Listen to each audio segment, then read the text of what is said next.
Well, hello YouTube, and thanks for dropping by. This is Greg. In the last year or so, I have been changing out parts of my kit to replace, albeit very serviceable and much loved, tools for going out in the backcountry with. Some of my hatchets and boys' axes have been with me for nearly 50 years, and the thought of losing them by taking them out in the backcountry has motivated me to look into options. And recently, following the hurricane in Haiti, looking around under the tool bench and out in the barn, it occurred to me that some of the solutions for replacing my 50-year-old favorites were right in front of me. So let me turn this around and I'll show you what I've been taking out in the woods and what will probably replace them. Hang on. Alright, since I was 5 or 6, some of these have been part of my kit. The little Norlund Hudson Bay hatchet on the left was a gift from my grandfather on my 6th birthday many years ago. He read me the Riot Act about edge tool safety. Later on, when I was 7, this Hudson Bay Norlund was I had discovered it in the pawn shop on Carson's down on Pace Avenue, and was pesterizing him to take me down there so I could put some money on it. And he sold me this line that he needed to talk to my scoutmaster to see if I could be trusted with a boy's axe. And when we went back to look at it, it was gone. 2 weeks later on my birthday, I discovered that the bugger had gone in there and purchased it himself to give me for my birthday present. The little saddle cruiser in the middle was my grandfather's that he carried with him, and when he passed, it came to me. And they have been favorites. I've been carrying them out in the woods. What I love about the Norlund series, I don't know if, as Dave Canterbury has suggested, they're the Cadillac of American axes. Good steel, but really they were created for sale at Ward's and Kmart and for outdoor people, and they seem to have had a niche back in those days of creating a hatchet and then a packable boy's axe or double bit cruiser. So these have been my favorite for many years, and recently, following the hurricane in Haiti, looking around the workshop and at the barn, I realized that in my stash of council tool axes, that all of the potentials for replacing my antique Norlands were right with me.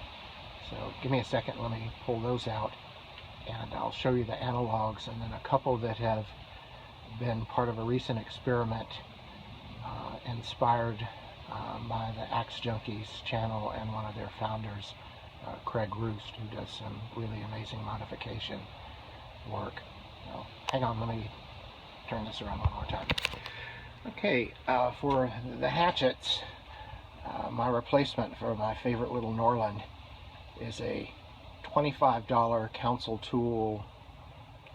I don't even know what they call this thing. They come painted red. Though the handle was pretty comfortable, I've modified this one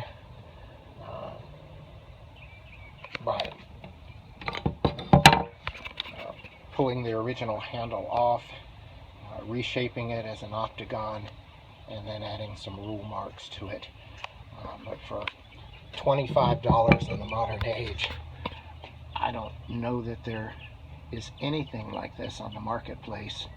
For one of the Swedish axes, you'll be thinking of at least $100 more for metal that may not be as well suited as these are for American hardwood. So this little $25 council tool hatchet will be the prime candidate for replacing my antique Norlund.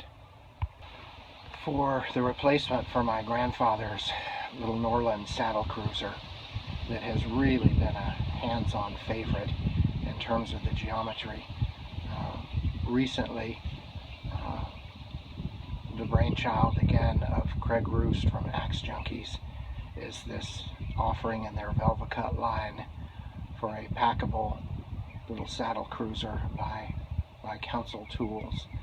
It's a little heavier, it's a little bigger, but in general it's just about the right size. Wasn't sure what I thought of this chisel dressing on the edge and the phantom bevels. However, right out of the box you could slice newsprint with it and shave hairs. Very, very pleased. This one happened to show up on eBay of all places for under $100. I don't know why anyone would sell one of these things, but I was happy to nab it up. As a cheapskate, I have been resistant in buying some of the newer Council Tool offerings, though I do lust and covet after them when they show up in the marketplace. So similarly to the small $25 Council Tool hatchet that replaced my antique Norlund Hudson Bay style, this wonderful Council Tool offering will replace my 50-year-old Norlund saddle cruiser. Okay, this one was a surprise. It had a couple of these that we bought some years ago en route to the southern terminus of the Appalachian Trail for a long section hike. We needed, I think it was headlamp batteries or some tenacious tape or something. Anyway, we went into town in North Carolina, and in a little brick and mortar hardware store against the back wall they had a whole display of Council Tools, which sent me back to the front of the store for a shopping cart. I think I bought 30 or 40 axes that day and had them shipped to my home in Florida, where they could further be sent to my farm in Haiti. And this Hudson Bay style by Council Tools, this is not the Velvet Cut version that I have in my car kit. This, I think, is a $35 or $40 offering on a 28-inch hickory handle, about the same weight and geometry as my lifelong favorite and my first axe that my grandfather ever bought me. Again, I frequent to get a little nervous taking these things out in the backcountry when they are no more except for expensive eBay offerings. And so I was very happy that it had occurred to me, albeit it should have occurred to me sooner, that this Hudson Bay style from Council Tools is the perfect replacement for my venerable old Norlund. So happy that from the Council Tool line I found such great replacements and amazing steel to replace my favorite antique Norlunds. These last two were experiments that came about by watching High Carbon Steel Love and Brewster's channel on Axe Junkies. I had always imagined that my boys' axes should be on 28-inch handles, and when he suggested that a boys' axe on a 24-inch handle might be a really good fit, I took one of my old, much loved Council Tool 2 1/4 pound boys' heads and put it on a new handle that I thinned out as a octagon. I don't know if you can really tell. It has the typical file rule that I put on the back of my axes that I like to take out in the woods with, just to add some dimensionality and an extra tool to it. And on this little guy, though I do covet and crave the new Council Tool Woodcraft pack axe that's in their Velvet Cut line, after seeing that the original one was one of Brewster's modifications, I took another much loved 2 1/4 pound boys' axe head and took it out to the shop, and a combination of air tools, a bucket of water, and grinders and sanding wheels gave me this. I was loath to do the cutouts as deep as Rooster did on his. I really wanted to preserve more of the weight of the head, and with 2 1/4 pounds as a starting point, there wasn't a lot of wiggle room to lose mass, so My cutouts and bevels aren't nearly as deep as Rooster's. I just have a filed, chiseled edge on it, but with the chisel edge similar, though not nearly as pronounced, as comes from the Council Tool workshop. Man, this little guy, I think even Rooster said it's pretty cool having a chisel on the handle. There's a lot of things you can do with this that you can't do with a high convex grind. So I've really been enjoying taking this out into the woods. On the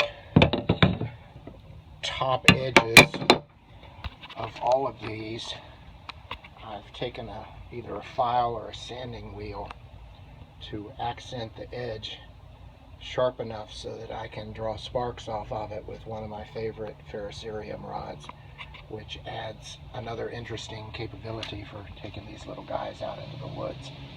So next week, given that there may be a government shutdown, I may have an extended vacation and go out into the woods. And regardless, I'll try and do a 72-hour weekend event and grab these three and take them with me, and we'll process some firewood and scrape some fat wood and make some fires and do out in the woods stuff with these wonderful Council Tool offerings. Again, I've been super excited to have realized that the solution for replacing my venerable 50-year-old Norlunds was right in my backyard, or at least out in the barn in Haiti, in the form of these really great tools from Council Tools right out of North Carolina. I consider to be the premier tool company in the world, and as an added benefit, they're made in the United States of America by American craftsmen supporting American families. So, look for my next offering. I'm not sure if I'm going to just tag it onto the back side of this one or make it a separate one, but we'll be out in the woods next week doing some woodcraft stuff. Thanks so much for stopping by. See you next time.